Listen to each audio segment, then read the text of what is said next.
Le général Abdourahmane Tiani dit merci à ses amis. Pour plus d'informations après le générique.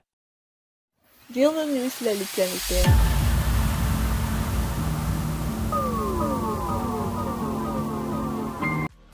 Mais tout d'abord, avant de commencer, n'oubliez pas de vous abonner et activer la cloche de notification, car cela vous permettra de ne plus manquer les prochaines vidéos. Let's go!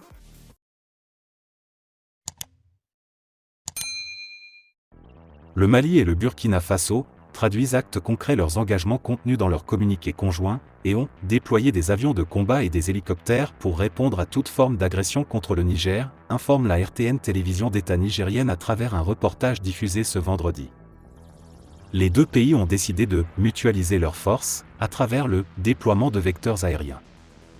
Le gouvernement burkinabé apportera l'aide militaire au Niger en cas d'agression de la CEDEAO, a déclaré à Sputnik Afrique le ministre de la Défense du pays Kassoum Koulibaly en commentant le projet d'intervention de la CEDEAO au Niger.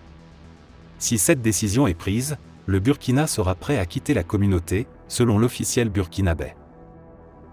Le Burkina Faso s'attend à une intervention militaire de la Communauté économique des États de l'Afrique de l'Ouest, CEDEAO, au Niger et s'apprête à soutenir son allié dans ce cas de figure, a annoncé dans une interview à Sputnik Afrique le colonel Kassoum Koulibaly, ministre burkinabé de la Défense.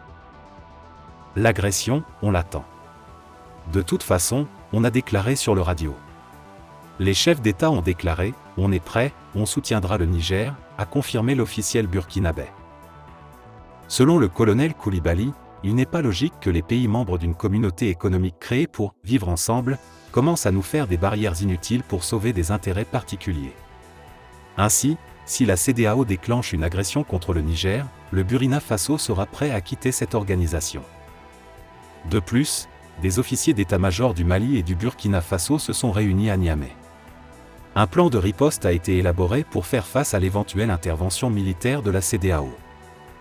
Cette décision intervient au moment où la CEDEAO annonçait que la date d'intervention serait connue. Déstabilisation ? Ainsi, la CEDEAO a jugé possible une mission diplomatique au Niger. Nous sommes prêts à résoudre le problème pacifiquement, mais il faut être deux pour danser le tango, a indiqué Abdel Fattah Musa.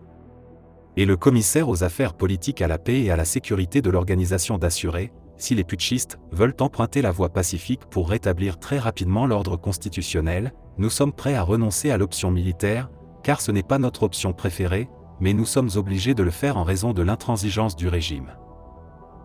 La plupart des membres de la CEDEAO seraient prêts à participer à la force d'intervention, à l'exception des pays dirigés par des juntes militaires, le Mali, le Burkina Faso et la Guinée, et du Cap-Vert, a déclaré jeudi un responsable de l'organisation. Les chefs d'état-major ont refusé de dire combien de soldats seraient déployés ou de fournir d'autres détails.